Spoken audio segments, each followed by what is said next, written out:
श्री रामचंद्र कृपालु भज मन, हरण भव भय दारुणम्।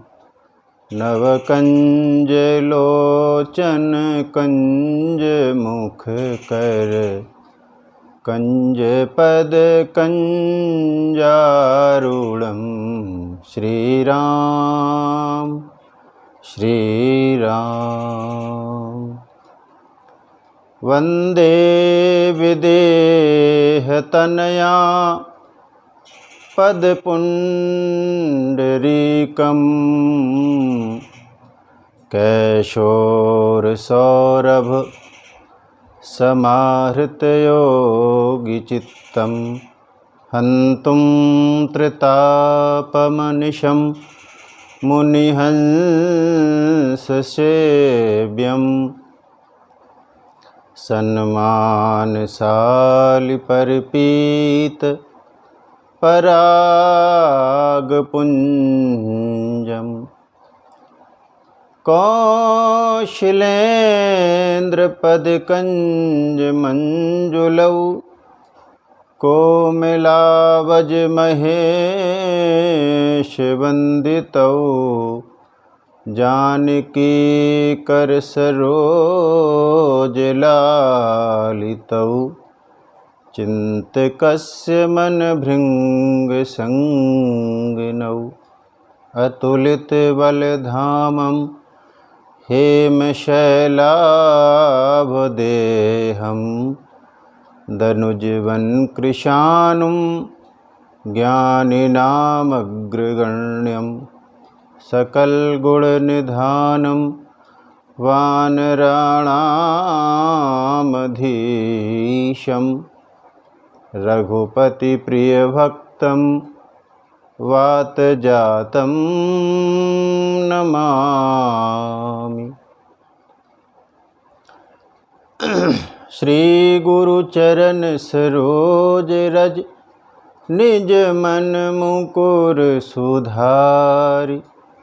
बरनउँ रघुबर विमल जसु, जो दायक फलचारि। तुलसीदास जी के पद कमल, बारंबार मनाए। गुण गावऊँ सिया राम के, हनुमत होहु सहाय। बोलिए श्री सीताराम जी महाराज की जय। है ये कथा राम की, जीव के बड़े काम की। है ये कथा राम की, जीव के बड़े काम की। लोक और परलोक सुधारे, शोक दूर विश्राम की। है कथा राम की, जीव के बड़े काम की। है ये कथा राम की, जीव के बड़े काम की। स्वार्थ में तू फंस जाएगा, अपने मतलब की गाएगा। अंत में भारी दुख पाएगा, है जीवन के शाम की। है कथा राम की, जीव के बड़े काम की। है ये कथा राम की, जीव के बड़े काम की। बोलिए श्री सीताराम जी महाराज की जय। हनुमान जी महाराज की जय। गोस्वामी तुलसीदास जी महाराज की जय। अखिल ब्रह्मांड नायक भगवान श्री राघवेंद्र वात्सल्यमयी माँ जानकी की कृपा से यह हमारा परम सौभाग्य है कि हम भगवान के चरणों में बैठकर भगवत रस कथा का पान कर रहे हैं और विज्ञान के माध्यम से देश विदेश में सुनने वाले सभी श्रोता भाई बहनों का मैं भगवान की कथा में स्वागत करता हूँ। कथा के पिछले क्रमांक में हम सब दर्शन कर रहे थे कि महाराज दक्ष ने एक यज्ञ संपन्न कराया और उस यज्ञ में महाराज दक्ष की दुर्गति हुई। शिव विरोधी की जो दशा होनी चाहिए, गोस्वामी जी ने कहा, वही फल उन्हें मिला। यदि महाराज दक्ष ने यह विचार किया होता कि भगवान महादेव स्वयं महाकाल हैं और महाकाल काल की परिधि से परे होता है, तो फिर वो भगवान शिव का अपमान नहीं करते, क्योंकि उस महाकाल की परिधि में कितने पदाधिकारी आते और जाते रहते हैं, कितने ब्रह्मा आए और गए, कितने दक्ष प्रजापति बने और चले गए, लेकिन वो महाकाल शाश्वत है, वही परम सत्य है। इस पर दृष्टि यदि महाराज दक्ष की जाती तो फिर वो उस अपराध से बच सकते थे। और फिर हिमाचल के यहाँ सती जी ने पार्वती के रूप में जन्म लिया और फिर भगवान नारद पधारे और नारद जी से हिमाचल ने कहा कि भगवान, मेरी बेटी के गुण और दोष जो भी हो आप विचार करके कहिए। नारद जी ने पहले पार्वती जी के गुणों का बखान किया और यही बात कही, सब लक्षण संपन्न कुमारी, हो यही संतत पियहि पियारी, सदा अचल यही कर अहि वाता, यही तै सुख पै पितु माता, सभी लक्षणों से संपन्न तुम्हारी बेटी, फिर भी जो कुछ मुझे दो चार अवगुण दिखाई देते हैं वो कन्या में नहीं, कन्या के वर में दिखाई देते हैं। और जब नारद जी ने कहा कि इसको मिलने वाला जो पति होगा वो कैसा होगा, जोगी जटिल अकाम मन, नगन अमंगल वेश। यद्यपि जीव के संदर्भ में नारद जी ने जो कहा वो अवगुण है, परंतु शिव के संदर्भ में वही अवगुण गुण बन जाते हैं, क्योंकि भगवान समर्थ हैं, वहाँ पर कोई दोष रहता नहीं है। भगवान दोष को गुण में परिवर्तन करने में समर्थ हैं। वक्रता यद्यपि दोष है, लेकिन वही वक्र चंद्र जब भगवान ने सिर पर धारण कर लिया तो वो त्रिभुवन बंदित हो गया। भगवान करुणा के सागर। यद्यपि जहर दोष है, उससे व्यक्ति की मृत्यु हो सकती है, लेकिन वही जहर, वही हलाहल भगवान ने अपने गले में रख लिया तो भगवान का आभूषण बन गया। देवता अमृत पीकर अमर होते हैं और महादेव जहर पीकर अमर हो गए। काल कूट फल दीन अमीक, भगवान अमर हो गए। तो ऐसे महादेव जहाँ पर कोई भी दोष नहीं रहता। दंपत्ति ने सुना और दुखी हुए, पार्वती जी ने भी सुना, पार्वती की भी आंखों में आंसू हैं इस बात को लेकर कि ये जो लक्षण बताए हैं ये तो महादेव में लक्षण है। इसका मतलब है कि अब मुझे दोबारा से भगवान शिव प्राप्त होंगे। वो खुशी के आंसू।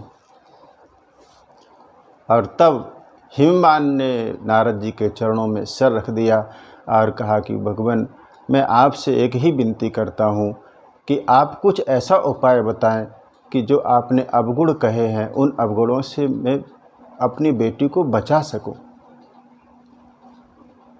तब नारद जी ने कहा कि जो विधाता ने लीलार पर लिख दिया है, मस्तक पर लिख दिया, उसको मैटने वाला कोई भी नहीं है, कोई भी नहीं मैट सकता। लेकिन हाँ ये है कि जो जो मैंने लक्षण बताए मैं अनुमान करता हूँ कि वो सब महादेव में है। जे जे बर के दोष बखाने ते सब शिव पही मैं अनुमान। और गुण और दोष ये व्यक्ति के ऊपर निर्भर करता है कि कौन सा गुण गुण बन के रहेगा, कौन सा दोष दोष बनकर रहेगा। व्यक्ति में भी सामर्थ्य होती है गुण को दोष में और दोष को गुण में परिवर्तन करने की।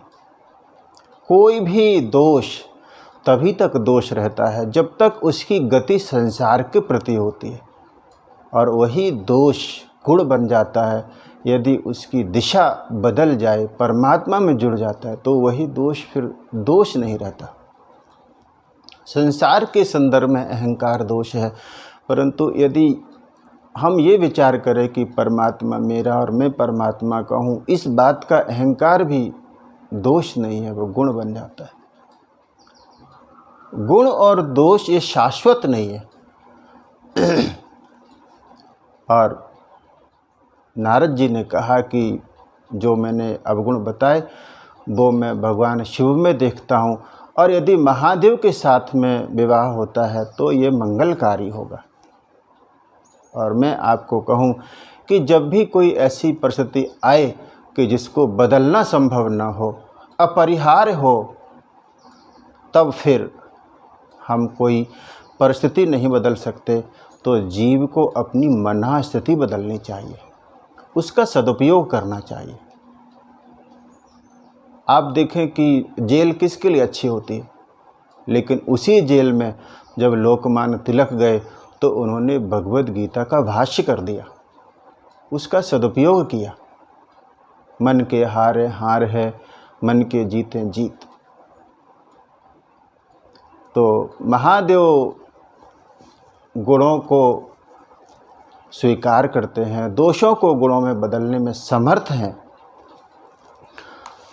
और नारद जी ने कहा कि मैं ये मानता हूँ कि यदि कोई समर्थ है तो उसके पास दोष नहीं रहते, वो गुण बन जाते। समर्थ कहूँ नहीं दोष गुसाई, रवि पावक सुर सरि की नाई। समर्थ कहूँ नहीं, समर्थ के लिए कोई दोष नहीं होता। आप देखें कि स्वर्ण का पात्र हो, सोने का पात्र हो, यदि उसमें छेद है तो धातु की दृष्टि से भले ही वो स्वर्ण हो, लेकिन पात्र की दृष्टि से तो वो मिट्टी है, क्योंकि वो जल को नहीं भर सकता। और एक मिट्टी का बर्तन है लेकिन उसमें छिद्र नहीं है, उसमें कोई दोष नहीं है, तो वो धातु की दृष्टि से भले ही मिट्टी का हो, लेकिन पात्र की दृष्टि से वो परिपूर्ण है, दोषों से रहित है। भगवान महादेव समर्थ है। किसी ने कहा कि क्या आपने कहा कि समर्थ को कोई दोष नहीं लगता, तो महादेव क्या समर्थ हैं? तब नारद जी ने कहा वो समर्थ नहीं, वो सहज समर्थ हैं, उनकी समर्थता सहज है।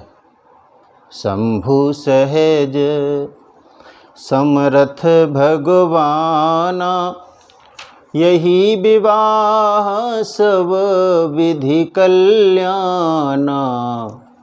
भगवान सहज समर्थ हैं, अगर उनसे विवाह होता है तो कल्याण है।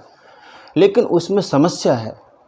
समस्या ये कि भगवान की आराधना सहज नहीं है। भगवान महादेव दुराराध्य हैं, उनकी आराधना। लेकिन एक और बात है कि भगवान दुराराध्य हैं, उसके बावजूद भी भगवान महादेव आशुतोष हैं, जल्दी प्रसन्न हो जाते हैं। पत्र से, पुष्प से, फल से भगवान प्रसन्न हो जाते हैं। उनको प्रसन्न करने के लिए यदि तुम्हारी बेटी तप करे तो ये संभव हो सकता है। तो जो प्रारब्ध है वो प्रारब्ध को भी, असाध्य प्रारब्ध भी साध्य बन सकता है यदि तप करे। तप में वो सामर्थ्य है। तो मानो नारद जी ने एक सूत्र दिया, उन्होंने कहा कि किसी व्यक्ति का प्रारब्ध कितना भी खराब हो, लेकिन यदि उसमें दो चीज़ें जुड़ जाएं, व्यक्ति का पुरुषार्थ और परमात्मा की कृपा, यदि दो वस्तुएं जुड़ जाएं तो उस असाध्य प्रारब्ध को भी बदला जा सकता है। यहाँ पर नारद जी ने कहा, जो तप करे कुमारी तुम्हारी, भाव्यू में सकहीं त्रिपुरारी। नारद जी ने कहा कि ब्रह्मा के लेख को ब्रह्मा भी नहीं बदल सकते, हाँ, लेकिन ब्रह्मा के लेख को भगवान शंकर बदल सकते। भाव्यू में सकहीं त्रिपुरारी, यदि वो तप करे तो पुरुषार्थ हो और साथ में कृपा भी हो। आप ऐसे समझें जैसे किसी व्यक्ति ने कोई अपराध किया और अदालत ने उसको मृत्यु दंड दे दिया हो, उसके बाद यदि वो उस मृत्यु दंड से बचना चाहता है तो दो वस्तुएं काम करती हैं कि व्यक्ति सत्कर्म करे, अच्छा कर्म करे, लेकिन सत्कर्म पर्याप्त नहीं है, उसके बाद फिर राष्ट्रपति कृपा करे तो बच सकता है। यहाँ भी वही नारद जी ने कहा कि जो तप करे कुमार तुम्हारी, भाव्यू मैट सकहीं त्रिपुरारी। तो हो सकता है। विनय पत्रिका में गोस्वामी जी बड़ा मधुर प्रसंग लिखते हैं कि एक बार ब्रह्मा जी आए कैलाश पर, भगवान आंख बंद करके बैठे हुए हैं और फिर पार्वती से उन्होंने कहा कि महादेवी, मैं ये पूरा पोथी पत्र लेके आया हूँ, पूरा संविधान लेके आया हूँ। उन्होंने कहा क्यों, क्या हुआ, क्या तुम्हें ये विभाग संभालना नहीं है? तब उन्होंने कहा कि मैं आपके पति से बहुत परेशान हूँ।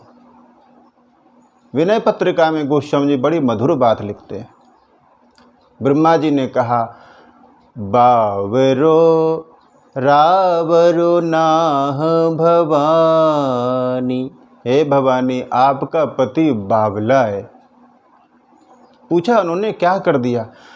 जिनके भाल लिखी लिपि मेरी, सुख की नहीं निशानी। मैंने जिन भाल पर लिख दिया कि यहाँ इस जीव को कभी जीवन में सुख नहीं मिलेगा, ऐसे जीवों को भी महादेव प्रसन्न होकर स्वर्ग के समान फल दे देते हैं। तो मेरी तो नाक में दम आ गई, इसलिए मैं चाहता हूँ कि ये अधिकार किसी और को सौंपा जाए, यह अधिकार सौंपिए और ही।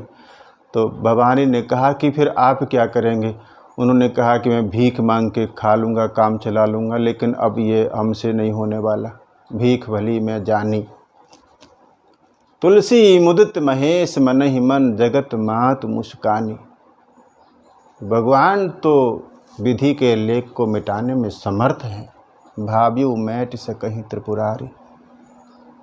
एक मुझे बात याद आती है कि एक व्यक्ति किसी महात्मा के पास में गया और कहा कि भगवान, मैं एक बात से बहुत चिंतित हूँ कि कोई ग्रह, शनि और अन्य ग्रहों की जो विकट स्थिति होती है उससे कैसे बचा जाए, शनि के प्रकोप से कैसे बचा जाए। तो उन्होंने कहा कोई बात नहीं है, आप एक काम करो कि काले रंग की कोई वस्तु दान करो, काला तिल दान करो। तो उसने कहा भगवान हमारे पास तो नहीं है। कोई बात नहीं, काला वस्त्र दान करो। तो उसने कहा कि इतने पैसे नहीं है हमारे पास में कि हम कोई काला वस्त्र दान कर पाएँ। वो लोभी व्यक्ति था। तो महात्मा ने कहा कि ठीक है, काली वस्तु कोई और छोटी काले सूत्र दान करो। उसने कहा कि हमारे पास में ये भी नहीं है। तब उन्होंने कहा तुम चिंता मत करो, तुम्हारा शनि कुछ भी नहीं बिगाड़ पाएगा, तुम्हारे पास कुछ है ही नहीं, तो अब शनि तुम्हारा क्या बिगाड़ेगा। नो मनी और नो शनि। भगवान महादेव भाव्यू मैट सकहीं त्रिपुरारी। और नारद जी ने कहा कि मुझे लगता है कि पार्वती के लिए शिव के अलावा कोई दूसरा वर नहीं है।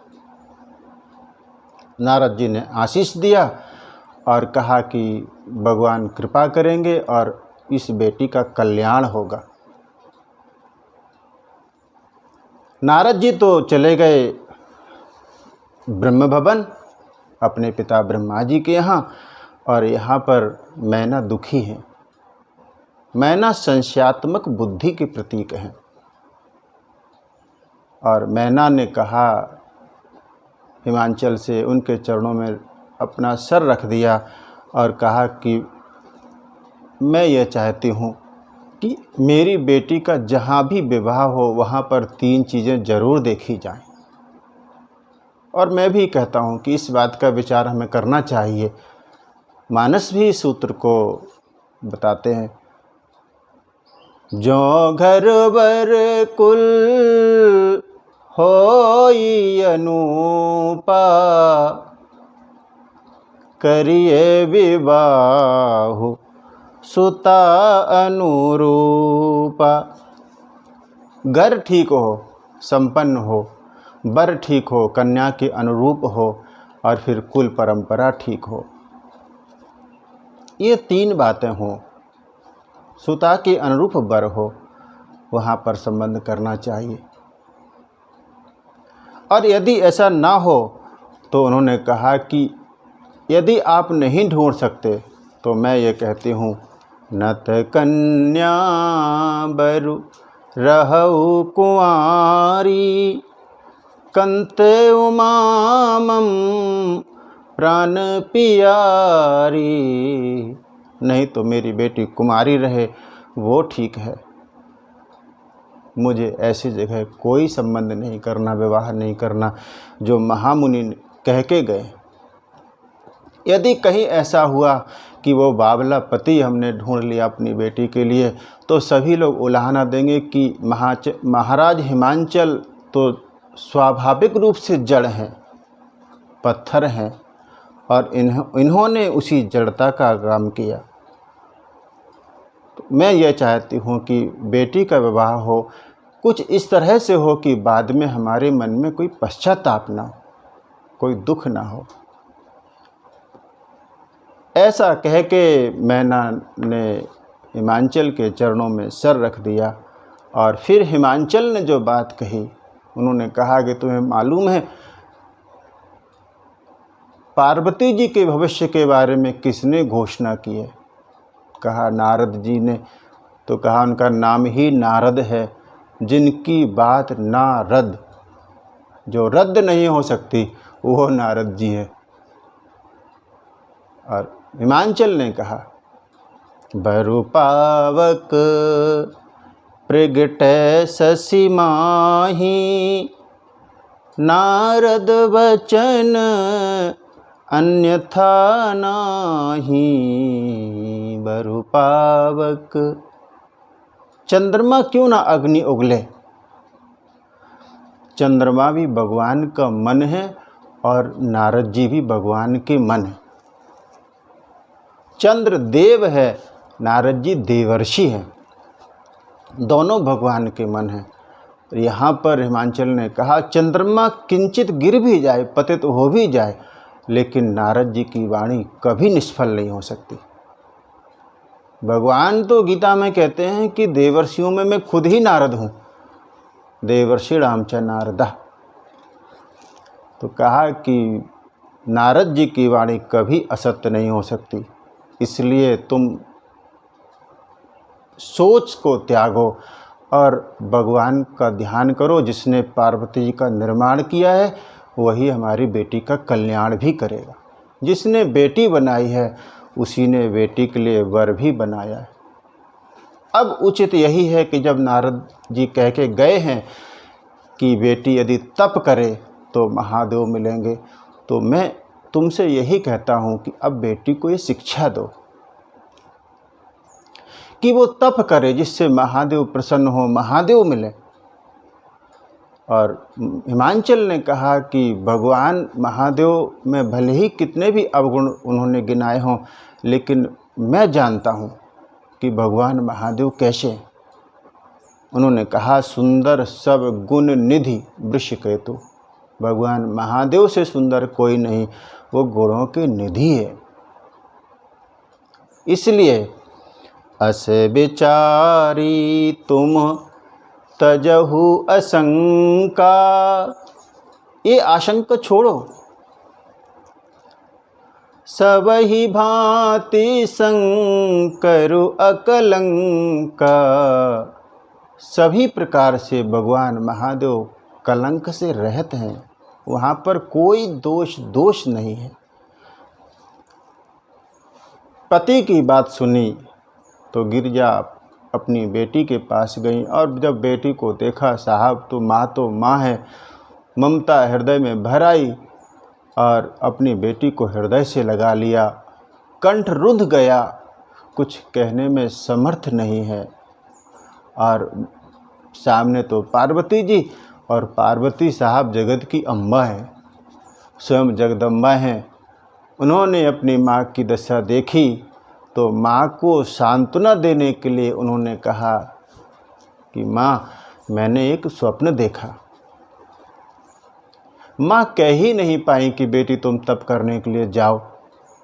उसके पूर्व ही इन्होंने कहा कि माँ, मैंने एक स्वप्न देखा और स्वप्न में एक ब्राह्मण आए। तो माँ को आश्चर्य हुआ कि वो ब्राह्मण आए, उन्होंने क्या बोला। तो पार्वती जी ने कहा कि ब्राह्मण आए और उन्होंने कहा कि तुम जाके तप करो, नारद के वचनों को सत्य जानकर तुम जाके तप करो, तप ही तुम्हारे लिए ठीक है। उन्होंने आदेश दिया और आप दर्शन करें। मानस में जहाँ कहीं भी स्वप्न की चर्चा हुई है, स्वप्न की बात आई है, वो स्वप्न सत्य सिद्ध हुआ। श्री भरत जी सपना देखते हैं, अयोध्या कांड में हम सब दर्शन करेंगे। देखें रात भयानक सपना, वो भयानक स्वप्न देखते हैं और फिर जब ननिहाल से लौट कर आए तो सपना सत्य हो गया।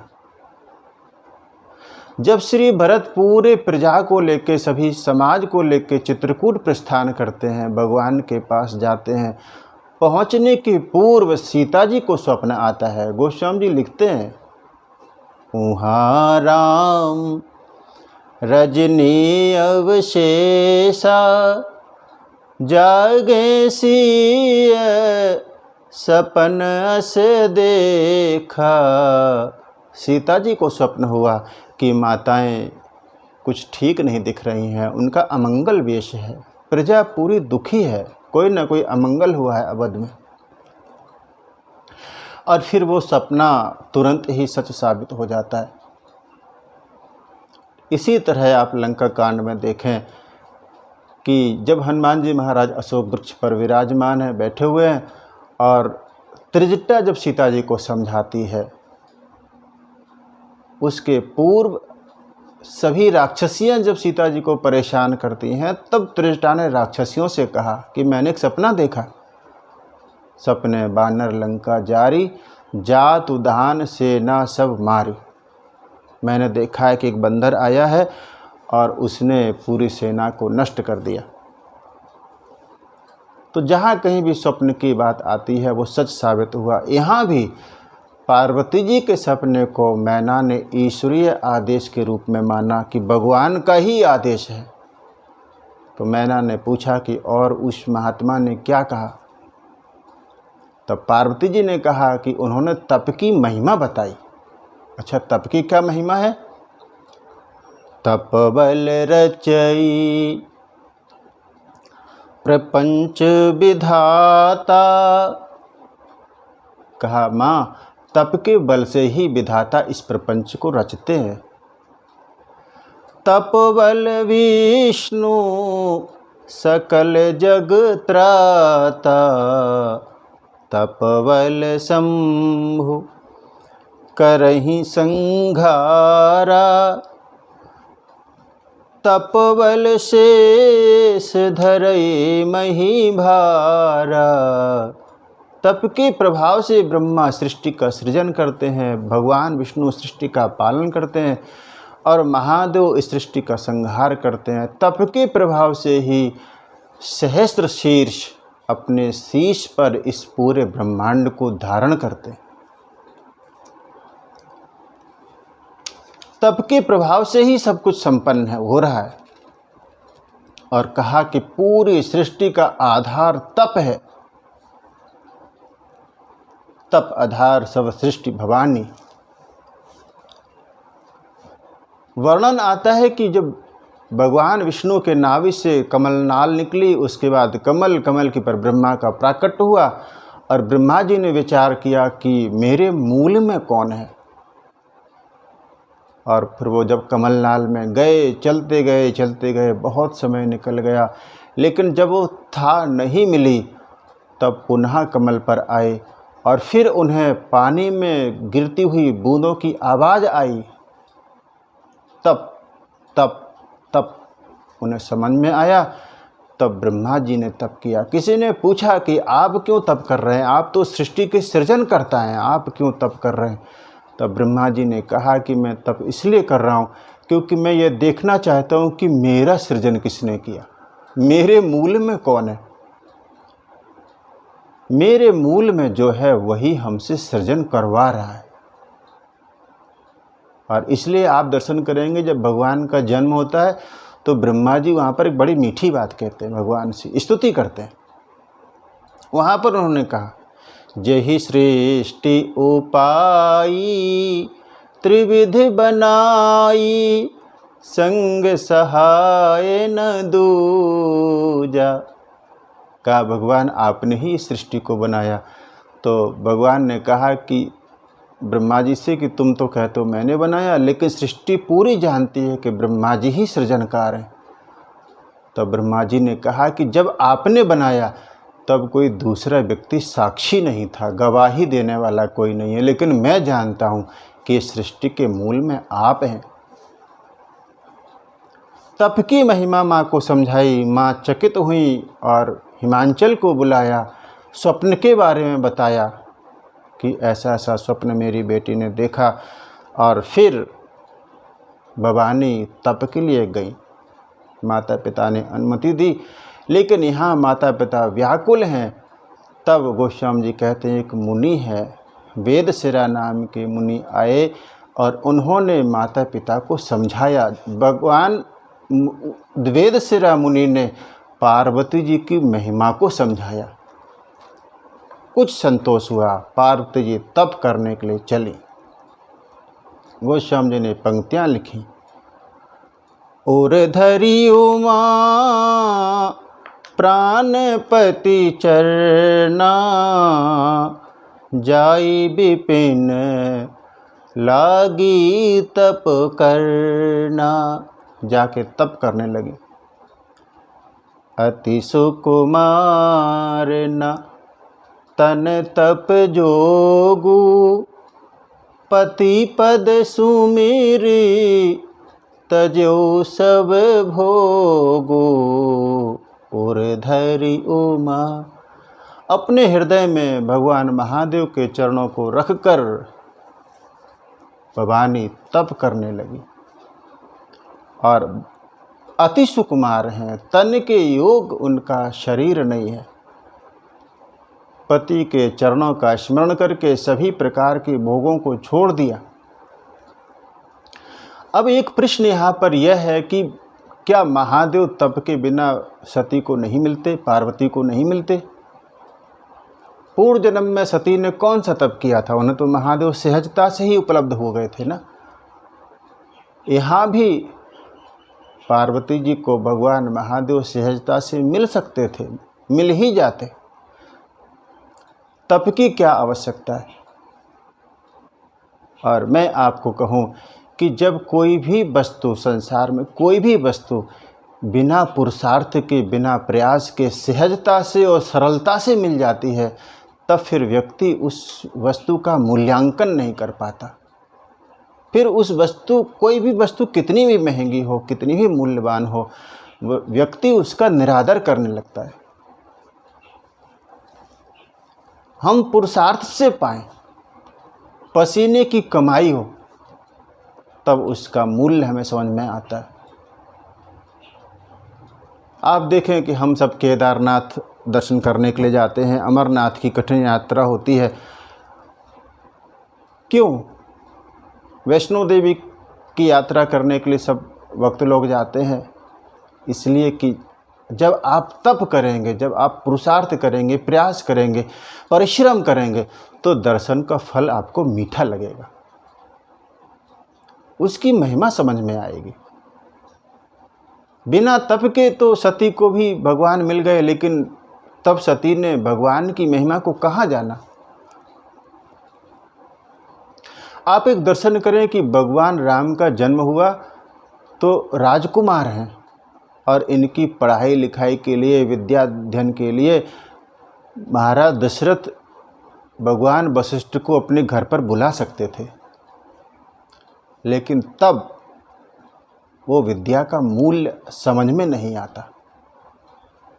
इसलिए उन्होंने कहा कि गुरुदेव घर पर नहीं आएंगे, हमारे बालक गुरु के आश्रम में जाएंगे, वहाँ पर तप करेंगे, वहाँ पर परिश्रम करेंगे, तब उस विद्या का सही मूल्य उन्हें समझ में आएगा। सहजता से कोई वस्तु उपलब्ध हो जाती, कोई हीरा ही क्यों ना हो, तो व्यक्ति उसकी कीमत नहीं समझ पाता। आप देखें कि सुग्रीव को भगवान राम मिले तो कौन सा प्रयास करना पड़ा। हनुमान जी गए, भगवान से परिचय हुआ और भगवान को लेके आ गए। सुग्रीव को जितनी सरलता से भगवान राम की प्राप्ति हुई, उसने उतनी ही सहजता से, सरलता से भगवान को भुला भी दिया।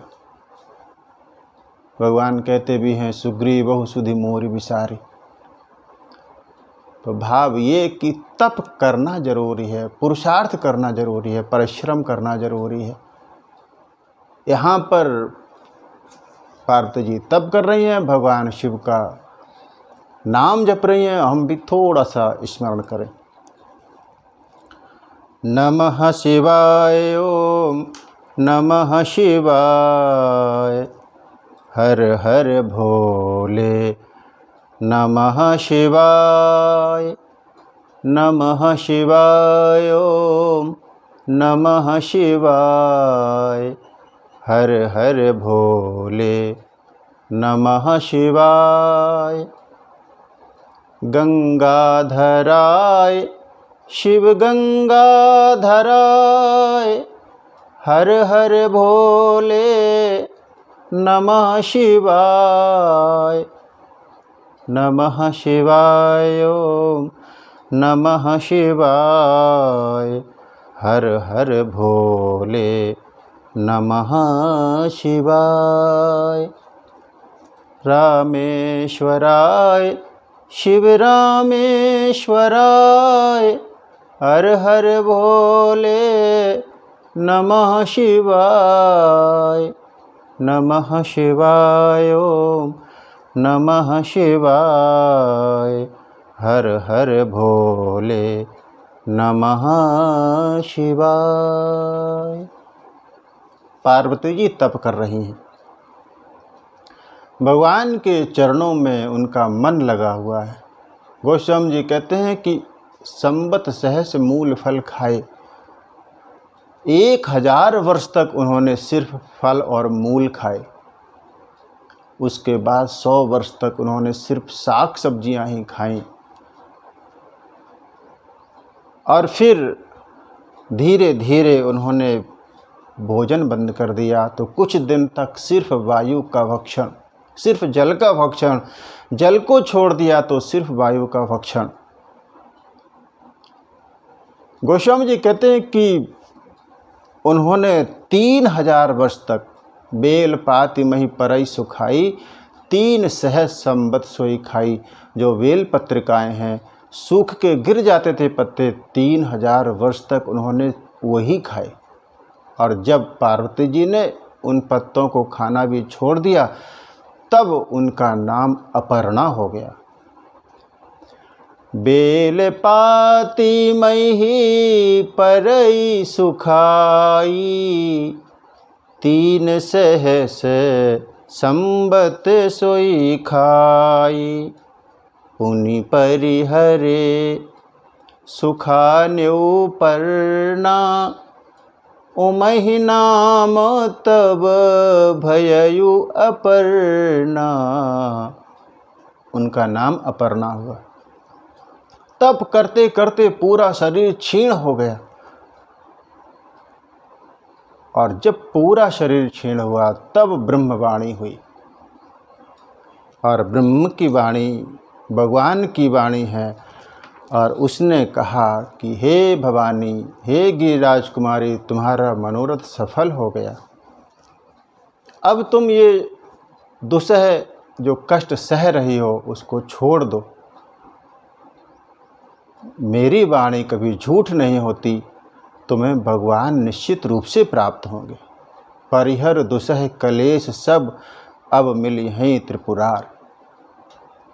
यहाँ पर आप देखें कि ब्रह्मवाणी हुई तो उसने पार्वती से ये नहीं कहा कि वरदान मांगो, क्योंकि पार्वती जी जिस उद्देश्य से तप कर रही हैं वो सबको पता है, सर्वविदित है। इसलिए सीधे आकाशवाणी ने कहा, भयो मनोरथ सफल तब सुन गिरिराज कुमार। तुम्हारा मनोरथ सफल हो गया। और कहा कि जैसा तप आपने किया है ऐसा तप आज तक किसी ने नहीं किया।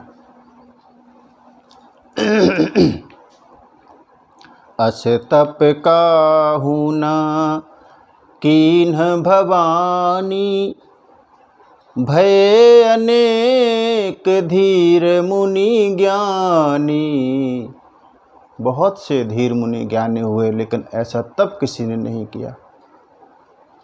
और आप एक तुलना करें, तप ध्रुव जी ने भी किया था और उनकी उम्र तो भवानी से भी कम है, 5 वर्ष के हैं। उन्होंने भी तप किया, भगवान प्रसन्न हुए। लेकिन उस तप की तुलना पार्वती जी के तप के साथ नहीं हो सकती। इसलिए क्योंकि ध्रुव जी ने जो तप किया वो ग्लानि से भरे हुए थे। उन्होंने राज्य की कामना के लिए तप किया था, लेकिन यहाँ पर पार्वती जी ने भगवान को पाने के लिए तप किया है। गोस्वामी जी वहाँ पर कहते भी हैं कि ध्रुव जी ने तप किस लिए किया।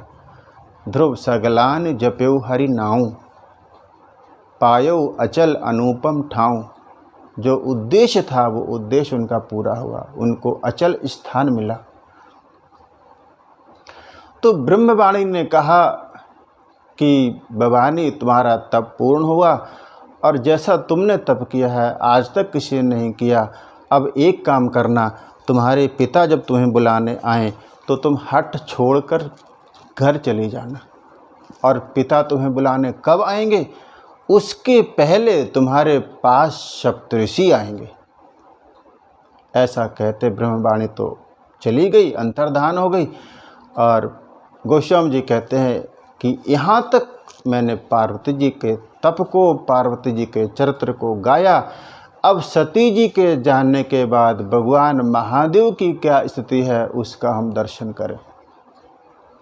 उमा चरित सुंदर में गावा, सुनहु शंभु कर चरित सुहावा। उमा चरित, उमा के चरित्र को गाया। हम शंभु के चरित्र को देखें। जब से सती का त्याग हुआ है, सती जी नहीं हैं, भगवान शिव की क्या स्थिति है। 2 मिनट के लिए हम भगवान के नाम को सुमरें, फिर शिव चरित्र में प्रवेश करें पुनः। और समझ नहीं हमें चाहिए, हमको इतनी समझ भली। ठाकुर हमरे अवध बिहारी, ठकुराइन श्री जनक लली। और समझ नहीं हमें चाहिए, हमको इतनी समझ भली। ठाकुर हमरे अवध बिहारी, ठकुराइन श्री जनक लली। और समझ नहीं हमें चाहिए। हम सीताराम जी के चरणों का ध्यान करते रहें। यहाँ पर भगवान महादेव सती के वियोग में हैं। सती जी, जब से सती ने शरीर छोड़ दिया, भगवान शिव यद्यपि मूर्तिमान वैराग्य हैं, उसके बाद भी वैराग्य को मानो पुनः वैराग्य हो गया हो। निरंतर वो बस भगवान के नाम का जप करते रहते। जहाँ कहीं भी भगवान की कथा सुनने को मिल जाती है तो सुनते रहते हैं। चिदानंद सुख धाम शिव विगत मोह मद काम, बिचरहि मही धरि हृदय हरि, सकल लोक अभिराम। कहीं अधिकारी श्रोता मिल जाता है तो उसको कथा सुनाने लगते हैं, कहीं अधिकारी वक्ता मिल जाता है तो कहीं अधिकारी श्रोता मिलता है कथा सुनाने लगते हैं, कहीं अधिकारी वक्ता मिल जाता है तो कथा सुनने के लिए बैठ जाते हैं। भगवान इस समय दुखी है। किसी ने कहा कि भगवान को क्या पत्नी का विरह है इसलिए दुखी है? गोस्वामी जी ने कहा नहीं, भगवान तो अकाम है, उन्हें कोई कामना नहीं, फिर दुखी क्यों? कहा वो दुखी पत्नी के वियोग में नहीं है बल्कि दुखी भक्त के वियोग में है। एक भक्त था सती के रूप में जिसको मैं निरंतर कथा सुनाता रहता था। भगवान को भक्त का विरह है। यद्यपि अकाम तदपि भगवान,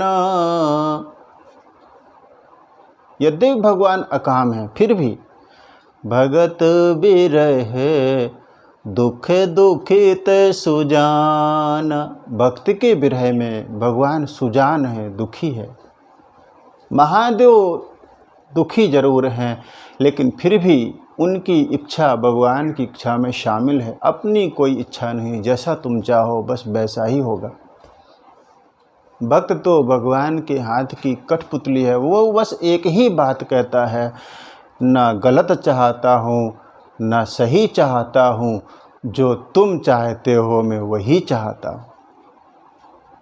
प्रभु तेरी हाँ में मेरी भी हाँ है और तेरी नहीं में नहीं चाहता हूँ। भगवान दुखी हैं और फिर भगवान राम ने देखा भगवान शिव को, उनके नियम को, उनके प्रेम को, तो भगवान राम ने एक कौतुक किया, एक खेल किया।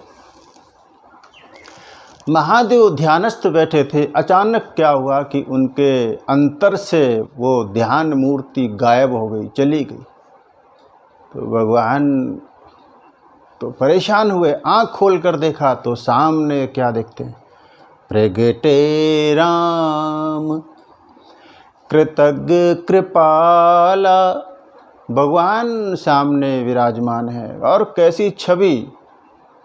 प्रगटे राम कृतज्ञ कृपाला, रूपशील निधि तेज विशाला।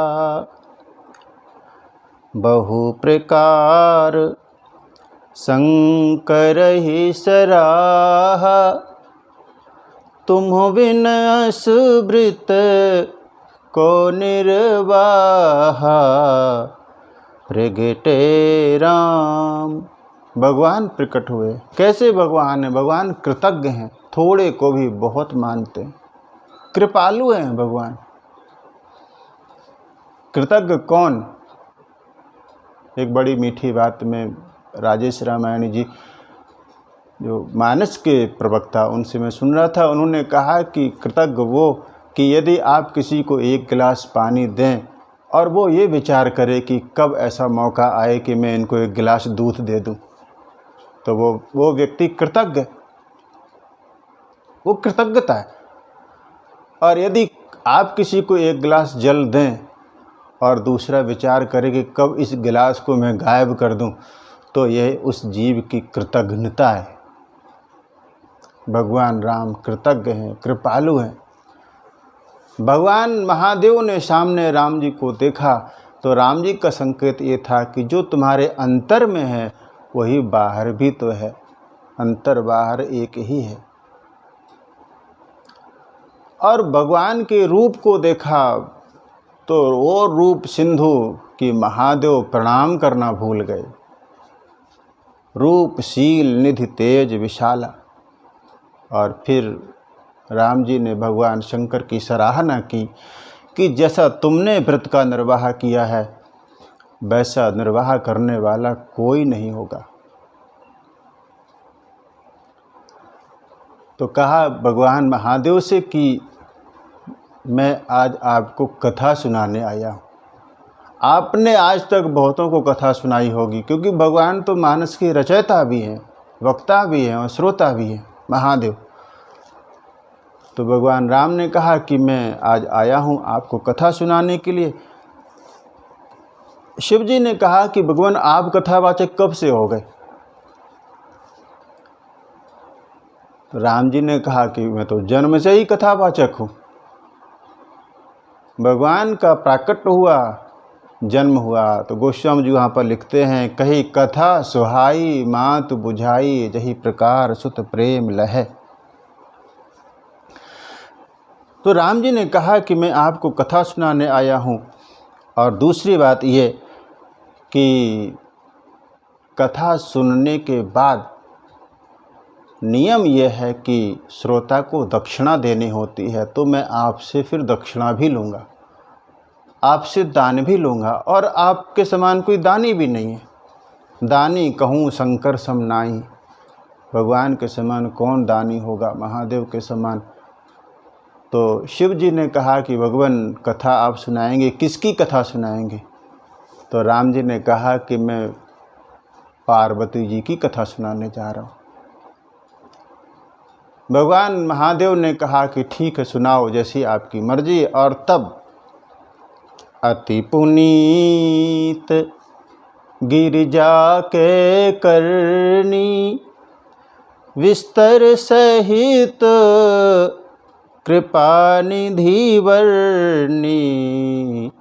अति पुनीत, भगवान ने गिरिजा की करनी कि कैसे गिरिजा का जन्म हुआ, कैसे वो शिव के लिए उन्होंने इतना तप किया, पूरा वृत्तांत उन्होंने विस्तार के साथ। तो सामने देखा भगवान तो वक्ता के रूप में है, श्रोता के रूप में शिव जी है। और जब राम जी ने शिव जी को देखा, उनकी आंखें भरी हुई थीं, तो उन्हें लगा कि जो मैंने कथा कही है श्रोता को खूब जची, खूब पसंद आई। तो भगवान ने पूछा कथा कैसी लगी? तो तब महादेव ने कहा कि भगवान कथा तो ठीक ही थी, मेरी आंखें कथा सुनकर नहीं कथा वाचक को देखकर भर आई। कि आप जैसा कथावाचक भला दूसरा कौन होगा? आप उसकी कथा सुना रहे हैं जिसने आपकी कथा नहीं सुनी थी, जिसने आपकी कथा का निरादर किया था, आप उसकी कथा सुना रहे हैं। आपके समान भला संसार में कौन उदार होगा? ऐसो को उदार जग माही, बिनु सेवा जो द्रवे दीन पर राम सरस को नाही। आपके समान कोई नहीं होगा। और तब भगवान ने कहा कि मैंने कथा सुनाई है और अब तो दक्षिणा का समय है। तो महादेव से पूछा कि मैं आपसे जानना चाहता हूँ कि लोग तो कहते हैं कि हमारे तुम्हारे 3 रिश्ते, कौन कौन से? सेवक स्वामी सखा सिय पी के, हित निरुपधि सब विधि तुलसी के। कहा आप सेवक भी हैं, आप सखा भी हैं, आप स्वामी भी हैं। आप कौन सा नाता मानते हैं? आप क्या मानते हैं कि हमारे तुम्हारे बीच में कौन सा नाता? भगवान महादेव ने कहा कि हमारे तुम्हारे बीच में बहुत से नाते हैं। तो ही मोहि नाते अनेक, मानिए जो भाव है। आपको जो अच्छा लगे वही नाता श्रेष्ठ होगा। ज्यों त्यों तुलसी कृपालु चरण शरण पावे। बस मेरा तो एक ही प्रयास है, एक ही कोशिश है मेरी कि बस आपके चरणों की शरण मिले। तो भगवान ने कहा कि यदि 3 नाते हैं, मैं आपका सेवक हूँ, तो फिर मैं आपसे विनती कर रहा हूँ। अब विनती मम सुनहु शिव, मैं आपसे विनती करूं भगवान महादेव ने कहा कि यदि मैं आपकी विनती स्वीकार ना करूं तो राम जी ने कहा कि फिर आप मेरे सखा हैं, तो मैं आपसे सखा के भाव से कुछ निवेदन करूं। जो मो पर निज नेहु, उन्होंने कहा नहीं नहीं, ना मैं आपका सखा हूँ, ना आप मेरे सेवक हैं, बल्कि सेवक तो मैं हूँ। तब भगवान राम ने कहा कि यदि आप सेवक हैं तो फिर मैं आदेश दे रहा हूँ, जाई विवाहौ शैलजहि, जाकर शैलजा से विवाह करो। यह मोहि मांगे देहु, बस मुझे यही चाहिए। तो भगवान महादेव ने कहा कि आप तो पूरे संसार को बंधन से मुक्त करते हैं, तो क्या आप मुझे बंधन में डालने के लिए कह रहे हैं? आपका भजन तो बंधन से मुक्त करता है, और कहाँ आप मेरे से प्रस्ताव लेकर आए हैं कि मैं पुनः विवाह करूं? तब भगवान राम ने कहा कि तुम्हें यह बंधन भले ही दिखाई दे रहा हो, लेकिन सच ये नहीं है। क्यों? क्योंकि जिसके साथ तुम्हारा विवाह होने जा रहा है वो कोई साधारण कन्या नहीं, वो तो मानो मेरी मूर्तिमती भक्ति है। सो हो शैल गिरजा ग्रह आए, जिम जनु राम भगति के पाए। तो मानो गिरजा के 9 रूप, दुर्गा के 9 रूप, ये मानो मेरी ये नवधा भक्ति है जो तुम्हें प्राप्त होगी। और कहा महादेव से कि मैं तुम्हें ऐसा श्रोता देने जा रहा हूँ कि तुम निरंतर कथा कहोगे, लेकिन एक ऐसा श्रोता आपको मिलने जा रहा है जो कभी तृप्त नहीं होगा। भगवान महादेव ने पार्वती जी को कथा सुनाई, लेकिन अंत में पार्वती जी कहती हैं, नाथ तवानन शशि श्रीवत कथा सुधा रघुवीर, श्रेवन पुटन मन पान करी, नहीं अघात मति धीर। आपने खूब कथा सुनाई, लेकिन मेरे कान उस कथा को सुन के अघाते नहीं हैं। तो कहा कि मैं आपको ऐसा श्रोता देने जा रहा हूँ। भगवान ने कहा कि आप जाके विवाह करो शैलजा से, और महादेव ने कहा कि यद्यपि ये ठीक नहीं है, मैं योगी हूँ और योगी के लिए विवाह ना करना ही धर्म है, लेकिन इष्ट की आज्ञा मेरे लिए परम धर्म है, उसका ही पालन करूं। और इसलिए भगवान महादेव ने आश्वासन दिया कि आपकी आज्ञा परम धर्म है और मैं आपकी आज्ञा को शिरोधार्य करता हूँ। सिर धरि आयसु करिए तुम्हारा, परम धर्म यहो नाथ हमारा। सिर धरि आयसु, आपकी आज्ञा को मैं अपने सिर पर धारण करता हूँ। भगवान ने कहा नहीं नहीं, ये गलती बिल्कुल मत करना। पूछा क्यों? इसलिए कि तुम्हारे सिर पर गंगा जी विराजमान हैं। गंगा कौन? गंगा भगवान की भक्ति है, राम भक्ति जहाँ सुरसरी धारा। तो भगवान ने कहा कि मुझे डर है कि कहीं ये आज्ञा उस गंगा के प्रवाह में बह ना जाए। भगवान महादेव ने कहा कि एक सूत्र दिया कि गुरु की वाणी, पिता की वाणी, माँ की वाणी पर कोई विचार नहीं करना चाहिए।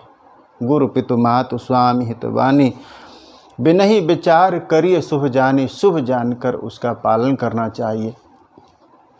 और कहा आप तो मेरे सब प्रकार से हितकारी हैं। भगवान में कोई लिंग भेद नहीं होता। भगवान राम की स्तुति में हम सब प्रार्थना करते हैं, त्वमेव माता च पिता त्वमेव, आप ही माता हैं, आप ही पिता हैं। राम रक्षा स्तोत्र में भी श्लोक आता है, माता रामो मत्पिता रामचंद्रः, स्वामी रामो मत्सखा रामचंद्रः, सर्वस्वं मे रामचंद्रो दयालुर्, नान्यं जाने नैव जाने न जाने। यहाँ पर शिव जी ने कहा, आप ही मेरी माता हैं, आप ही पिता हैं, आप ही गुरु हैं, आप ही स्वामी हैं, आप मेरे सब कुछ हैं, आप मेरे परम हितकारी हैं।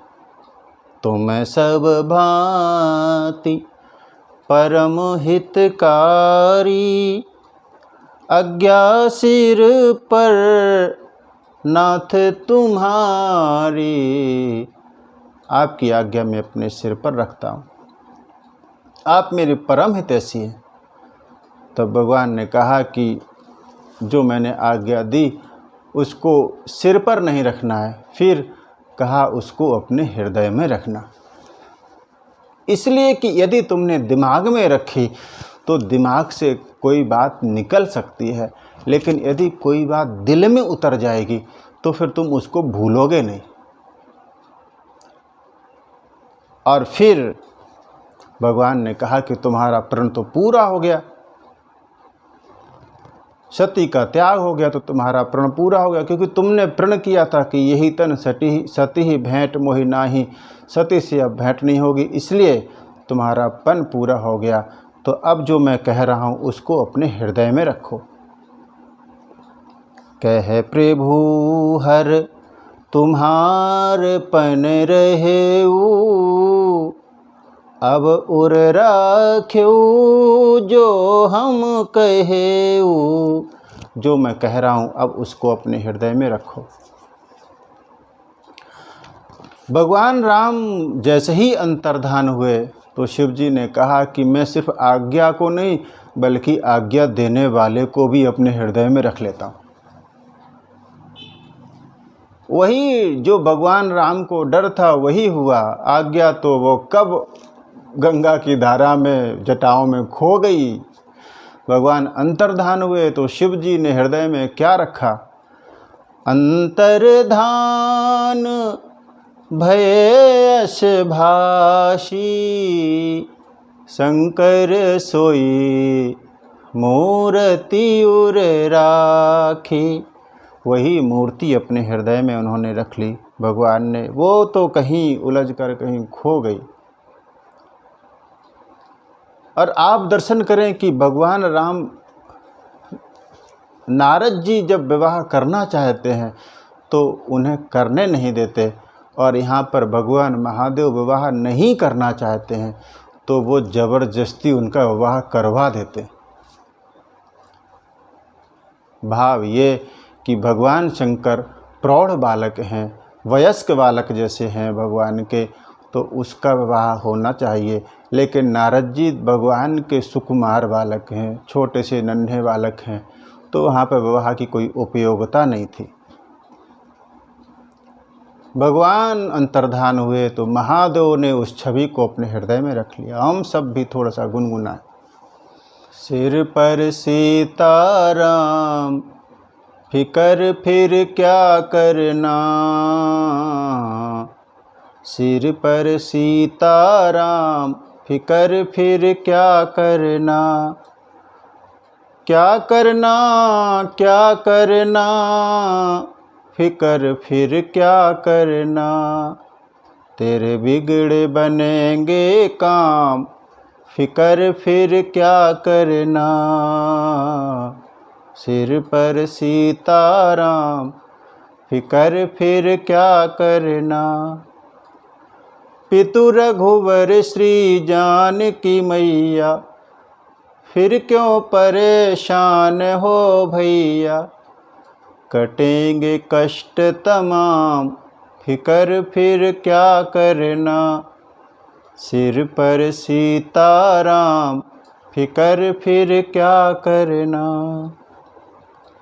भगवान अंतर्धान हुए और महादेव ने उसी छवि को अपने हृदय में रख लिया। अंतर्धान भय असभाषी, शंकर सोई मूर्ति उर राखी। उसी मूर्ति को अपने हृदय में रख लिया। उसी समय भगवान महादेव के पास सप्तर्षि पधारे और महादेव ने कहा कि तुम एक काम करो, पार्वती के पास जाओ और उनकी प्रेम परीक्षा लो। पार्वती पहीं जाई तुम, प्रेम परीक्षा लेहु, गिरि प्रेरि पठयो भवन, दूरी करो संदेह। तुम उनकी प्रेम परीक्षा लेना, यदि वो उसमें उत्तीर्ण हो जाएं तो फिर गिरिराज के पास जाना और फिर वो उनको आदेश देना कि पार्वती को अपने घर ले जाएं। अब यहाँ प्रश्न ये कि जब भगवान राम एक बार कह चुके हैं अति पुनीत गिरिजा के करनी, तो ऐसी अति पुनीत गिरिजा की परीक्षा की क्या आवश्यकता? भगवान महादेव को क्या भगवान राम के वचनों पर विश्वास नहीं है? और बात ये कि भगवान राम में अनंत गुण हैं, ये बात बिल्कुल ठीक है। भगवान गुण के निधान हैं, गुण सिंधु हैं, सब कुछ ठीक है, गुण सागर हैं। लेकिन भगवान दोषदर्शी नहीं है, भगवान किसी के दोष देख नहीं पाते, भगवान अच्छे पारखी नहीं है। वो अपनी तरह, जैसे भगवान खुद सरल हैं, सबको वो अपनी तरह समझ लेते हैं। लक्ष्मण जी कहते हैं भगवान से कि भगवान आप में सब चीज़ ठीक है, बस एक बात है जो मुझे ठीक नहीं लगती। वो क्या? नाथ सुहृद सुठ सरल चित शील स्नेह निधान, सब पर प्रीति प्रतीत जिए जानिए आप समान। आप अपने समान सबको समझ लेते हैं। और साहब आप उदाहरण भी देखें, कहाँ वो विषयी सुग्रीव और कहाँ महात्मा भरत। भरत जैसा कोई संत नहीं। और भगवान की उदारता देखो साहब, सुग्रीव मिला तो भगवान ने एक बात कह दी, तब रघुपति बोले मुस्काई, तुम प्रिय मोहि भरत जिमि भाई। कोई तुलना नहीं है, भगवान इतने उदार हैं। ऐसो को उदार जग माही, भगवान के समान कौन उदार होगा? वो किसी के दोष देखते ही नहीं है। इसलिए महादेव को लगा कि भले ही तुमने पार्वती की खूब प्रशंसा की हो, लेकिन मैं उस प्रशंसा पर भरोसा नहीं करूँगा। मैं पार्वती की परीक्षा लूँगा, उनमें निष्ठा कैसी है, उनमें कितना शील है, उसके बाद ही उनको स्वीकार किया जाएगा। और एक दूसरी बात यह, भगवान महादेव ने विचार किया कि सती के रूप में जब उन्होंने बिना परीक्षा लिए हमारे प्रभु को स्वीकार नहीं किया, तो वही आज पार्वती के रूप में है। मैं कैसे बिना परीक्षा लिए उनको स्वीकार कर लूँ? इसलिए भगवान महादेव ने सप्तर्षियों को भेजा पार्वती की परीक्षा के लिए। अगले क्रमांक में हम दर्शन करेंगे, सप्तर्षि पार्वती जी की परीक्षा लेंगे, पार्वती जी उत्तीर्ण होंगी, उसके बाद भगवान महादेव की समाधि, भगवान समाधि से बाहर आएंगे तो शिव पार्वती का मंगलमय विवाह, जो हमारे अगले क्रमांक में ये दर्शन होता रहेगा। मैं कथा को यहीं विराम दूँ, उसके पूर्व 2 मिनट के लिए मैं हरि नाम का संकीर्तन करूँ।